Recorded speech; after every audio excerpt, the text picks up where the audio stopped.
दिल्ली का सम्राट यानी पूरे भारत का राजा, वो भी अपने छोटे राजाओं की खबर लेने के लिए, जैसे काशी का नरेश, वहां उसमें वीर देव सिंह बघेल थे, तो उनके पास जाते रहते थे। उनकी सारी राजकाज की वो नजर रखते थे, क्योंकि वो सब उनके अंतर्गत होते थे। उसी समय परमात्मा ने यह लीला की।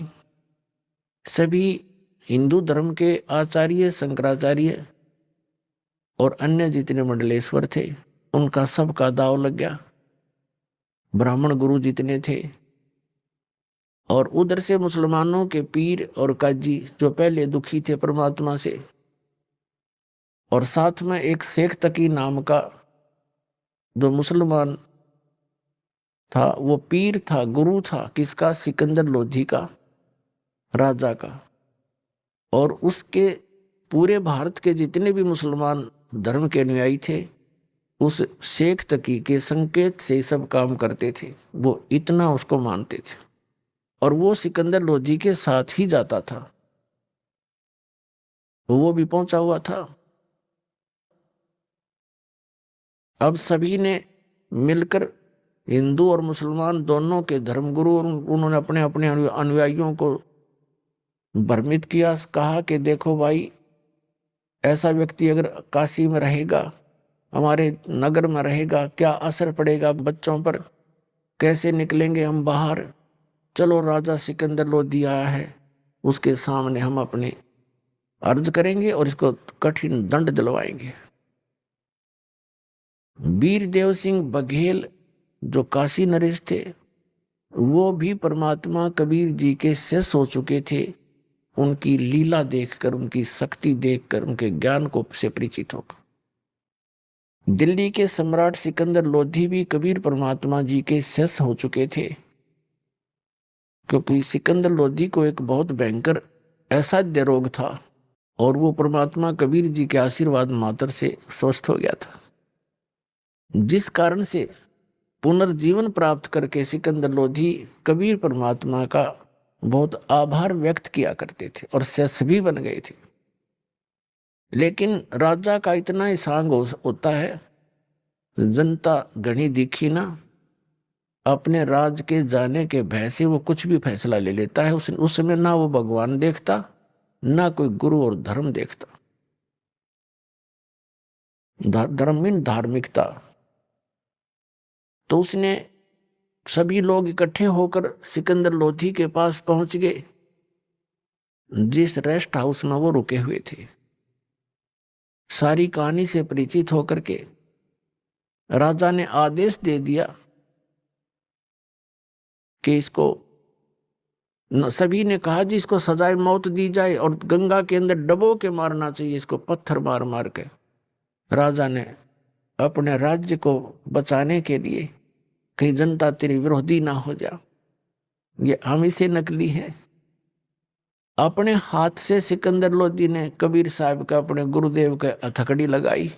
राजा ने, जो एक सिपाही का काम था, सिर्फ नंबर बनाने के लिए जनता में अगर लोग मेरे से विरोधी ना हो जाए, और सबको पता था कि राजा का गुरुदेव है, और कहीं ये मेरे से इस कारण से विरोध ना कर ले कि यू सजा नहीं दे सकता, यू तो इसका चेला है। वो सब मर्यादाओं को लांघ के अपने हाथों, परमात्मा के हाथों में हथकड़ी लगाई, पैरों में बेड़ी और गल में एक जंजीर भारा डाला करते, तोक जो नीचे पैरों से लेकर हथकड़ियों के साथ ऊपर तक जकड़ देती थी। उस पे दौड़ नहीं सकता, भाग नहीं सकता, धीरे धीरे चल सकता था। ऐसा करके और कहा इसको गंगा दरिया में डुबो दो। अब शेख तकी जो धार्मिक गुरु था सिकंदर लोधी का, उसने बागडोर संभाल ली, अकेले माफ कर दूंगा इसका काम। उनको ले जा करके गले में पत्थर बांध दिए।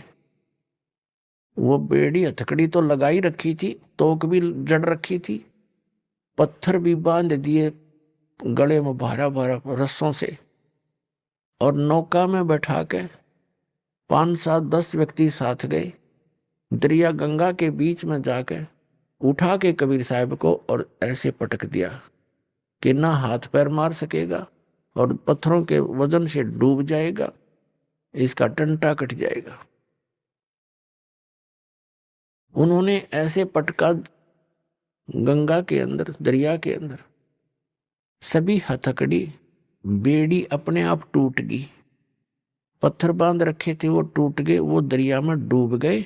और कबीर साहब ऐसे बैठे हैं उस गंगा के जल के ऊपर जैसे थल पर बैठा करते हैं, आसन पद्म लगा के।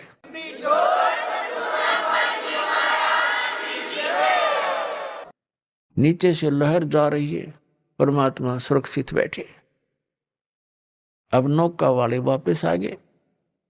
अब लोगों ने देखा कि डूबा नहीं। पहले तो ये सोचा कि अब डूब जाएगा थोड़ी सी देर में, पत्थर वत्थर नीचे खींचेंगे इसको। जब देखा कि इतना डूब रहा है, ना इसको हथकड़ी रही है, तो सब ने कहा कि पत्थर मारो, पत्थर मारो। किनारे से लोगे पत्थर मारने। और पत्थर वहां कहाँ जहाँ थे, बीच में 200 फुट की दूरी पे। फिर कहा कि तीर लाओ, गोली लाओ, बंदूक से मारो। तीर ले आया, कोई बंदूक ले आए और वहां गोली मारे परमात्मा के ऊपर। जब तीर और इनसे नहीं मरे बंदूक गोलियों से, तब उन्होंने कहा सबने मिलकर के राजा तोप मंगाई जाए। अब तोप यंत्र लाके खड़ा कर दिया, उसमें गोले डालने, कबीर साहब के ऊपर दाग गए। वो गोला या तो वहीं गिर जाए फंस, या कबीर साहब से 100 200 300 फुट दूर जाके गंगा में गिरे, क्योंकि वहां बहुत चौड़ाई है गंगा दरिया की जहां पर वो ये क्रिया कर रहे थे। और यह इतनी दूर जा पड़े किसी तालाब सरोवर में, आसपास के जो गंगा जल से भरे हुए उसके कारण भर जाते थे आसपास के। ऐसे परमेश्वर की लीला को आदरणीय गरीबदास साहिब जी, गांव छुडानी, जिला झज्जर, हरियाणा वाले ने परमात्मा से परिचित उस ज्ञान से समझकर, जानकर यथार्थ रूप में वर्णन किया।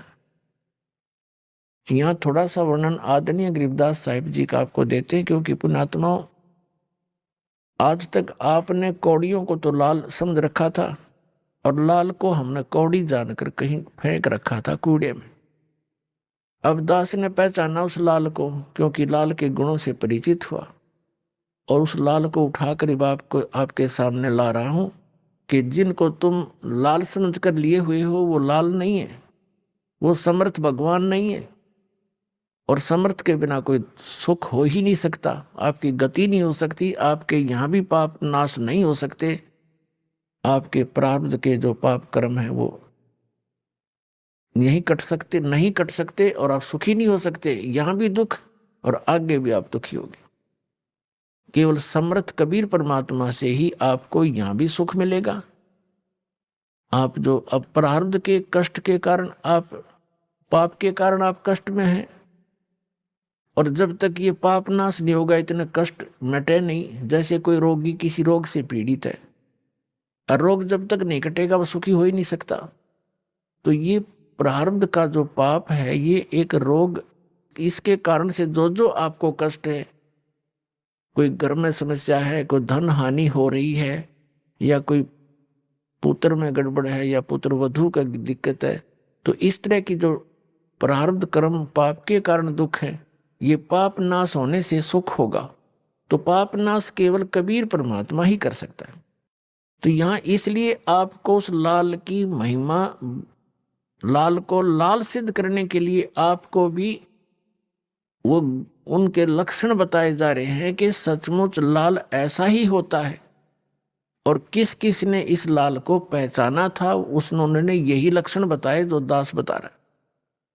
तो यहाँ आदरणीय गरीबदास साहिब जी को परमात्मा कबीर जी बनारस से सशरीर जाने के बाद सन 1518 में परमात्मा सशरीर चले गए थे सतलोक, कबीर जी।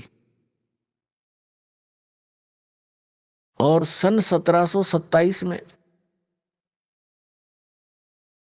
यानी लगभग 200 वर्ष के बाद, 209 वर्ष के पश्चात परमात्मा सतलोक से चलकर आए अपने निज स्थान से, जैसा कि भगवान लीला किया ही करता है, जिसका वेदों में आपको बहुत बार प्रमाण दिखाया है। वेद कहते हैं कि परमात्मा ऊपर तीसरे धूलोक के तीसरे पृष्ठ पर रहता है, ऊपर सतलोक में, तेजो में श्री, धूलोक माने तेजो में लोक के तीसरे पोर्शन में टॉप मोस्ट प्लेस पर रहता है, शिखर पे, और वहां से गति करके आता है, अच्छी आत्माओं को मिलता है। और वो परमात्मा किस उद्देश्य से आते हैं?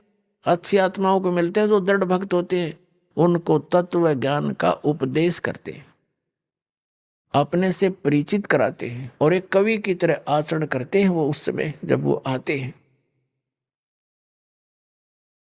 जिस कारण से उसको एक प्रसिद्ध कवि की भी उपाधि मानव समाज देता है, लेकिन वो होता है भगवान। इसी अपनी लीला के कारण, अपने गुणों के कारण परमात्मा कबीर जी सतलोक से चलकर आए थे। गरीबदास महाराज जी गांव छुड़ाने जिला झज्जर वाले 10 वर्ष के बालक थे, अपने ही खेतों में गौवें चरा रहे थे, अपने ही सैकड़ों की संख्या में गौवें थी। किसान जाट के घर जन्म था आदरणीय गरीबदास साहिब जी का, जमीन बहुत थी उनके, लगभग 1400 एकड़ जमीन थी, और उसमें वर्षा होगी तो कनक हो जाती थी, नहीं तो चरागाह ही ज्यादा रखते थे, पशुपालन का काम करते थे। गौवें सैकड़ों की संख्या में थी, आप भी पाली थे गरीबदास साहिब जी, 10 वर्ष के बच्चे, और साथ में कुछ उनके नौकर भी जो होते थे वो, और साथ में गांव वाले भी अपनी गौओं को अलग से लेकर उन्हीं के खेतों में चराया करते थे, क्योंकि बहुत ज्यादा अक्षेत्र था उनके पास। तो सभी वहां गौवें चरा रहे थे। सतलोक से परमात्मा चलकर आए, आदरणीय गरीबदास साहिब जी से मिले। 10 वर्ष के बालक को तत्व ज्ञान समझाया। उनकी प्रबल इच्छा हुई कि मैं भी उस सचखंड को देखूं जहां से आप आए हो। आप इतना सुख बता रहे हो, वहां किसी चीज का अभाव नहीं, वहां सदाबहार वृक्ष है, सदाबहार फल फ्रूट है, वहां कोई वर्द नहीं होता, वहां मृत्यु नहीं होती, सुंदर शरीर है, ये नाड़ी तंत्र से बना हुआ वहां का बॉडी नहीं है, तो तुम वहां चलो बच्चा, वहां सदा सुखी रहोगे। यहाँ तो असंग बार मर लिए, जन्म लिए। इससे प्रभावित होकर गरीबदास बालक की बहुत जबरदस्त वो प्रेरणा बनी, और इच्छा हुई कि मैं भी आपके साथ वो सतलोक चलूं। कबीर साहब उस आत्मा को लेकर के सचखंड गए, सारे ब्रह्मांड दिखाए, और फिर अपनी शक्ति से उनके अंदर अपना तत्व ज्ञान फीड कर दिया, उनकी दिव्य दृष्टि खोल दी। उधर से 10 वर्ष के बालक को मृत जानकर चिता के ऊपर रख दिया था गरीबदास साहिब जी के शव को, बॉडी को अग्नि लगाने ही वाले थे। उसी समय कबीर परमात्मा जी ने उस आत्मा को वापस भेज दिया, और चिता के ऊपर से उठकर चल पड़े गरीबदास साहिब जी, और आंखों देखा जो भगवान ने उनको दिखाया, उस ज्ञान का वर्णन करने लगे, वाणी बोलने लगे, जो कबीर गॉड गिवन है। तो कबीर परमात्मा ने उनकी दिव्य दृष्टि खोल दी। दिव्य दृष्टि खुल जाने के बाद जीव भूत और भविष्य और वर्तमान के सभी ज्ञान से परिचित हो जाता। पहले क्या हुआ था, कहाँ कहाँ किसने क्या बोला था, क्योंकि ये जो शब्द है ये खंड नहीं होता, ये पिक्चर सी बन जाती है। जहाँ जहाँ हम जाते हैं, आते हैं, मिलते हैं, ये सब पिक्चर बन जाती है, और ये हमारे यहाँ घूमती रहती है। और जिनकी दिव्यदृष्टि खुल जाती है उनको एज इट इज वो वचन सुनने को मिलते हैं, और वो ऐसी सब क्रियाएं हो रही है जो फिल्म वो जो की तो दिखाई देती है। उसमें अंतर इतना होता है कि वो अपनी लैंग्वेज में फिर वहां बोलकर सुनाते हैं अन्य समाज को, बाकी घटना ज्यों की तो होती। इसी प्रकार आदरणीय गरीबदास साहिब जी ने परमात्मा की इस लीला को, जो उन्होंने गणक हाथी पर बैठकर गणका यानी वैश्या को बीच में बैठाकर लीला की थी, फिर उनको दरिया में डुबोने की कुचेष्टा की थी नालाकों के कारण, वो सारा चित्रण बड़े प्यार से किया हुआ अपनी अमृतवाणी में परमात्मा से प्राप्त दिव्य दृष्टि के द्वारा।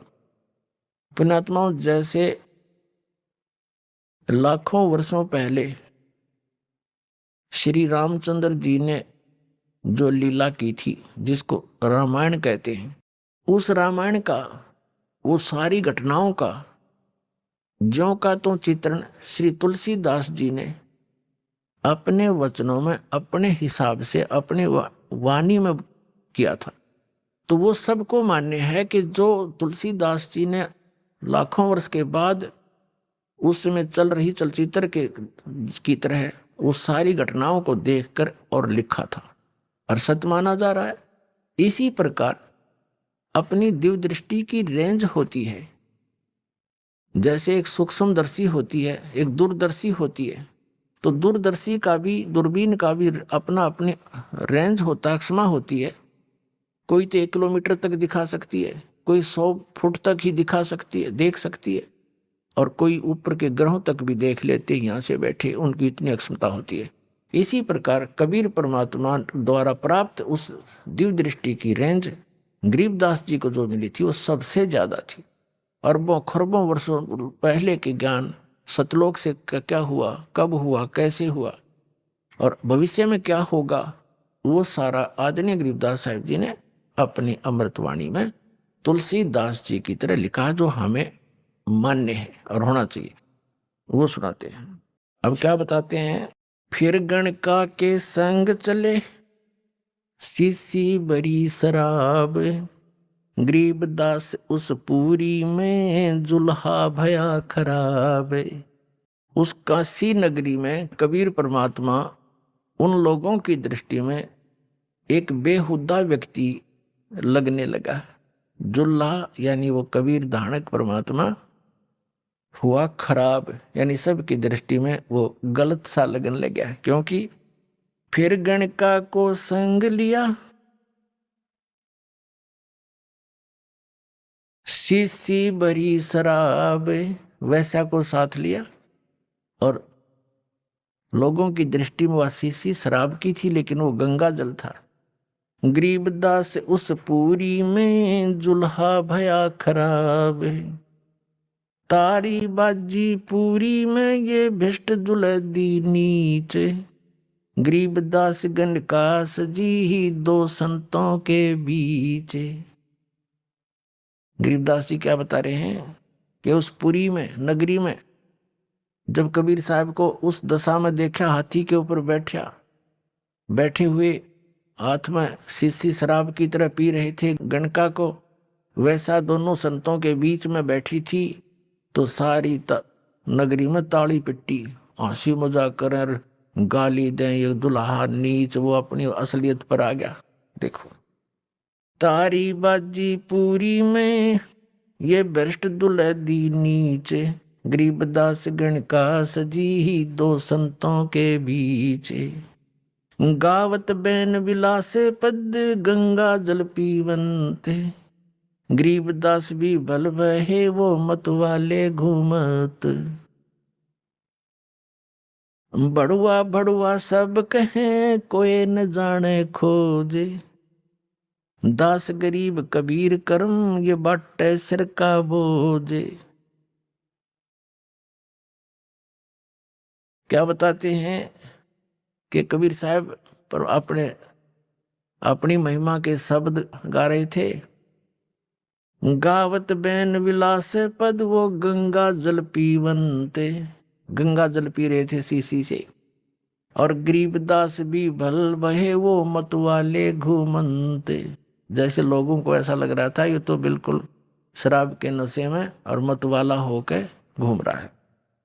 बड़ुआ बड़ुआ सब कहें कोई न जाने खोजे, दास गरीब कबीर करम ये बाटत सिर का बोझे।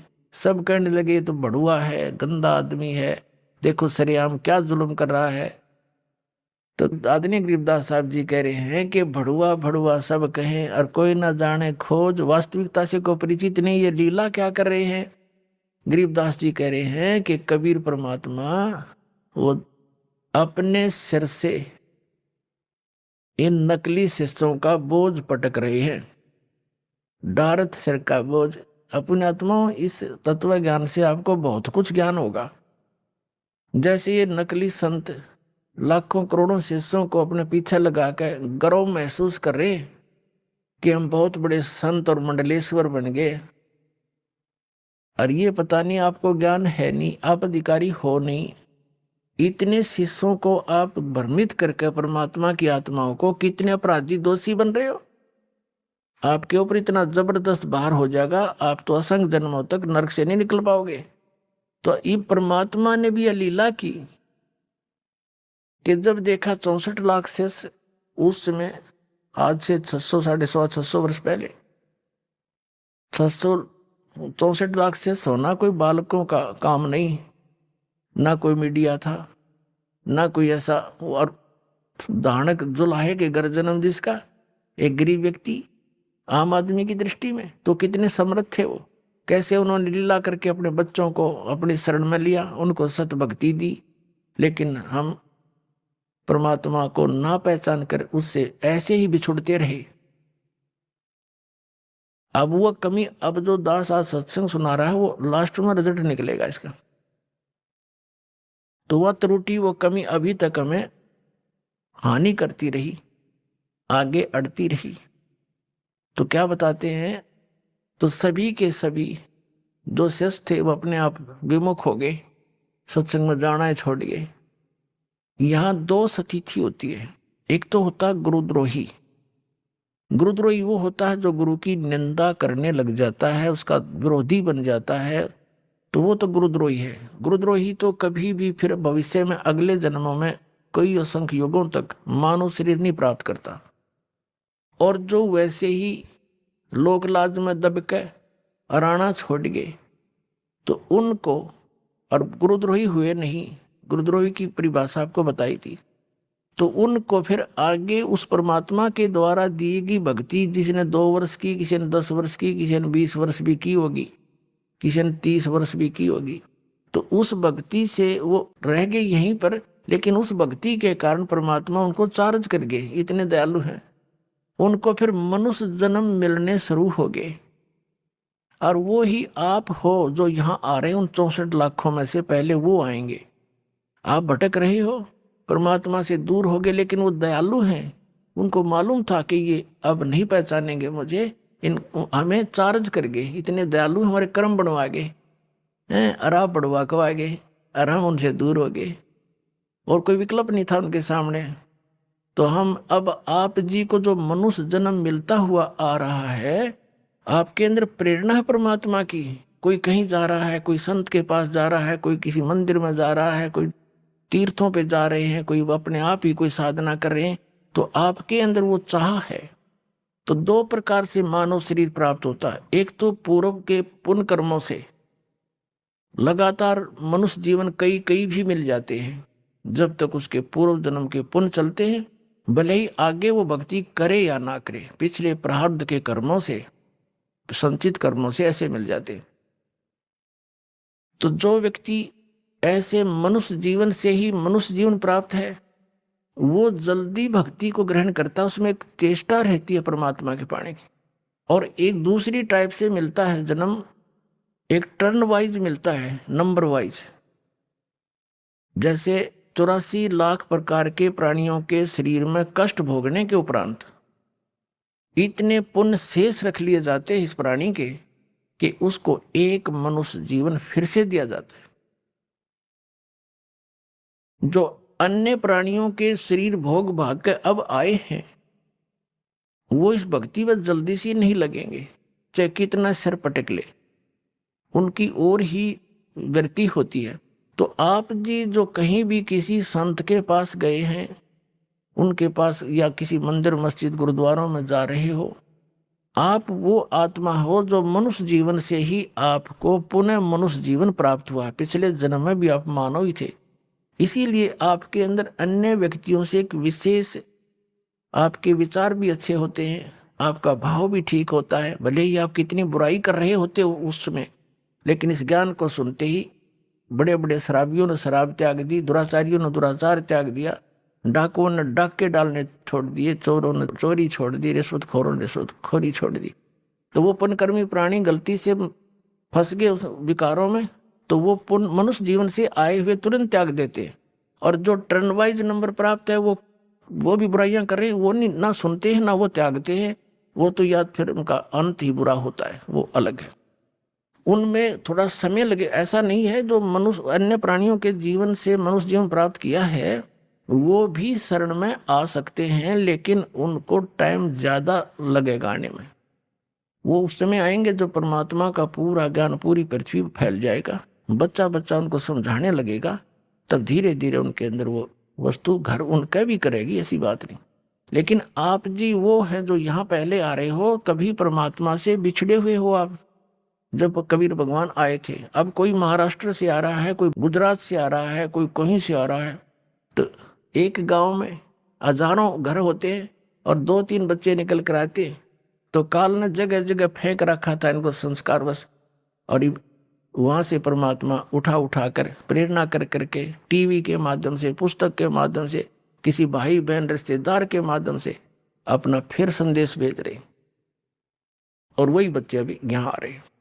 तो वो 64 लाख जो शिष्य थे परमात्मा की इस लीला को देखकर उनसे विमुख हो गए, सत्संग जाना बंद कर दिया, लेकिन वो गुरुद्रोही नहीं हुए। उनको अब फिर पिछली पीढ़ी में वो पार करेंगे, इतने दयालु हैं क्योंकि वो हमारे पिता हैं।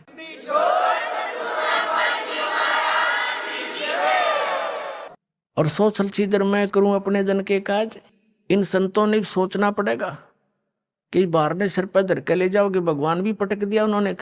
अब इन संतों का भार इसी बात से मुक्त हो सकता है, इस दास के ज्ञान को समझें और त्रुटि है तो दास को बताएं। कोई मैं गलत कह रहा हूं तो एक तो बोला कोई सारे सांप सूंघ गया सबने, तो इसका मतलब ये हार तो चुके हैं। जनता भोली आत्मा श्रद्धालु हैं, चिपके बैठे हैं, इनको जब समझ में आओगी ये स्वयं आ जाएंगे। और जो ज्यादा ही अच्छी आत्मा यानी ड्योटी है और विवेकहीन है वो उनके पास रह जाएंगे, तो उन पर फिर भी भार रहेगा, क्योंकि उन्होंने तो मिसगाइड कर ही रखा है, उनकी आत्मा कह ही नहीं रही कि ये कल्याण करवा लें। तो उन सब का जो मिसगाइड किया हुआ, चाहे वो बेशक यहाँ आ जाए, फिर भी उन पर भार रहेगा, उन संतों पे जिन्होंने उनको पहले भ्रमित किया हुआ है। तो उनका एक ही तरीका है, वो स्वयं सबको कह दें, इस ज्ञान को समझें, वैसे नहीं खूब गहराई से जाने। वो भी भगवान के लिए निकले हैं, उनको भी परमात्मा चाहिए, मोक्ष उनको भी हो सकता है। और जब आपके पास मोक्ष मार्ग नहीं है तो यहाँ से आज कितनी सुविधा आपको कल को नहीं रहेगी, 84 लाख योनियों में जाना पड़ेगा, नरक में डालेगा काल तुम्हें। तो आप जी ये संत एक बार इनको कह देंगे कि भाई देखो ऐसे आशा है, हमने कोशिश बहुत की, हमें भी ज्ञान नहीं था, इस ज्ञान से तो सिद्ध हो ही जाएगा, उनको ज्ञान है नहीं। अरदास सरेआम कह रहे हैं इनको ज्ञान नहीं, इनके पास कोई समाधान नहीं, फिर भक्ति किस लिए कर रहे हैं? जब कोई साधन नहीं है और ज्ञान नहीं है, फिर क्यों आप भ्रमित जनता को करें?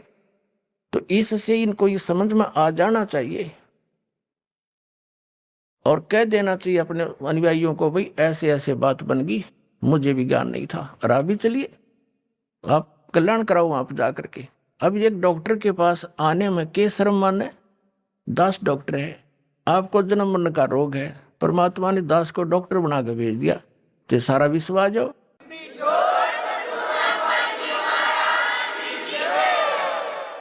और इसमें बड़े छोटे वाली बात भी नहीं, कोई मान बढ़ाई वाली बात नहीं।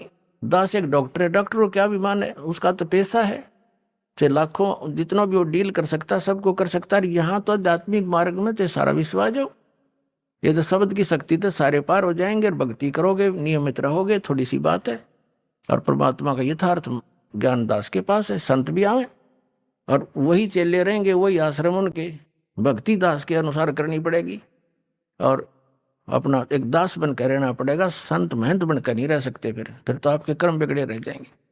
बस इतनी सी बात है, कल्याण हो जाएगा सबका। तो वो भार मुक्त हो सकते हैं। जब परमात्मा होते हुए उन्होंने भी क्या बता रहे हैं, बड़ुआ बड़ुआ सब कहे, कोई न जाने खोजे, दास गरीब कबीर करम, ये बांटत सिर का बोझे।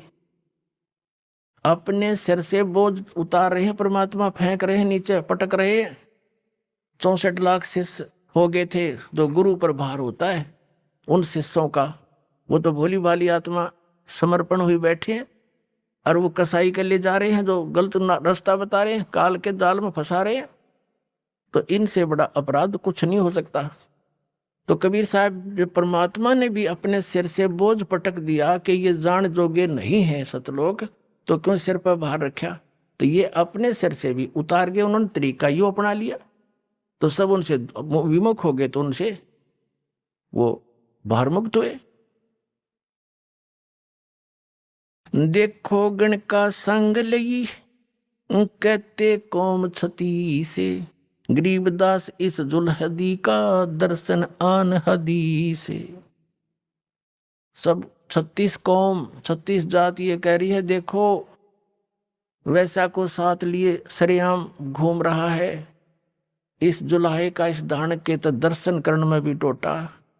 और फिर क्या कहते हैं, शाह सिकंदर लोधी के पास पहुंचे, शाह सिकंदर को सुनी भ्रष्ट हुए दो संत, गरीबदास चारों वर्ण उठ लागे सब पंथ।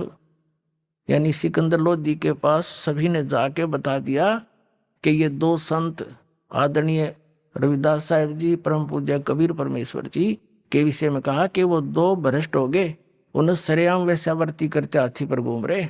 चार वर्ण सट आश्रम दोनों दीन खुशहाल, गरीबदास हिंदू तुर्क पड़ा शहर गल जाल।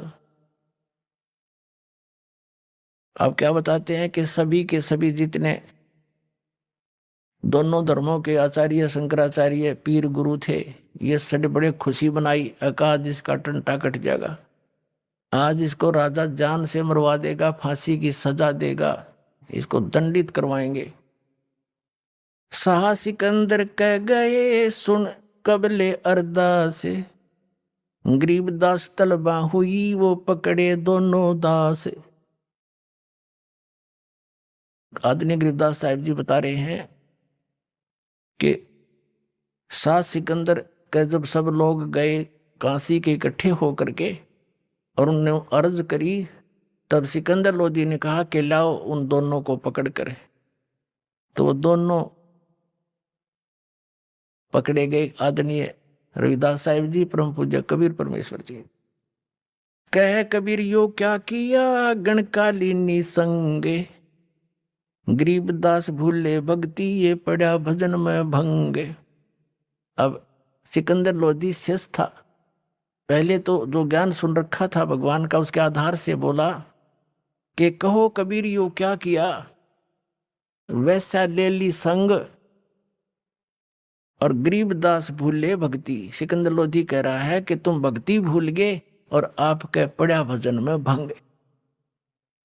अब परमेश्वर कबीर जी क्या कहते हैं, सुन सिकंदर बादशाह हमारी अर्ज आवाज, गरीबदास वो राक्षसी जिन ये साजा साज। वो तो जानी जान थे, उन्होंने तो जानबूझ कर लीला की थी, और एक दास बनकर कह रहे हैं कि हे सुनो सिकंदर बादशाह हमारी अर्ज आवाज, और गरीबदास वो राक्षसी जिन ये साजा साज। भगवान आप रक्षा करेगा मेरी, जो मेरे से गलती बनी या ना बनी। जैसे सिकंदर लोधी ने शिक्षा दी कि क्या क्या किया कबीर जी आपने यो, वैसा कुछ साथ ले लिया, आपकी भक्ति में कितना हानि होगी। तो परमात्मा एक दास बनकर उतरे थे। एक दास की लीला, एक हर तरह की लीला वही करके गए हैं जो एक संत ने करनी चाहिए और एक भक्त ने करनी चाहिए और एक अच्छे नागरिक ने किस तरह अपना गुजारा करके जीवन निर्वाह करना चाहिए। और परमात्मा तो छेवत लीला उनकी चल ही रही थी, काशी में बैठ कर पूरे ब्रह्मांडों को घुमा रहे थे, और साथ में एक तत्वदर्शी संत वाली भूमिका भी वही कर रहे थे। संत सोए जो खरी खरी जो कहते हैं सोई संत कहावे, और जेता मीठा बोलिया तेता संत ना हो। तो परमात्मा जो संत ने सतगुरु ने जो बोलना चाहिए, सच्ची सच्ची कहनी चाहिए, वो परमात्मा कबीर जी ही बोल के गए थे, और जो सच्ची कहता है वही सतगुरु होता है। तो कबीर साहब जी ही रियल में सतगुरु और परमात्मा थे ही। तो अब वो सेवादास को दे दी उन्हें सारी सच्ची कहने की, चाहे जो शरीर रहो चाहे ना रहो, उसका संदेशा पूरा पहुंचाऊंगा उसके बच्चों तक।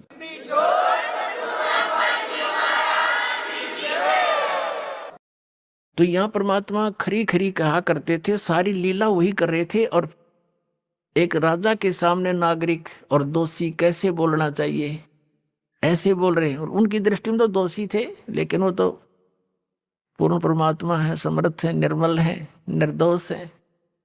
सुन सिकंदर बादशाह हमरी अर्ज आवाज।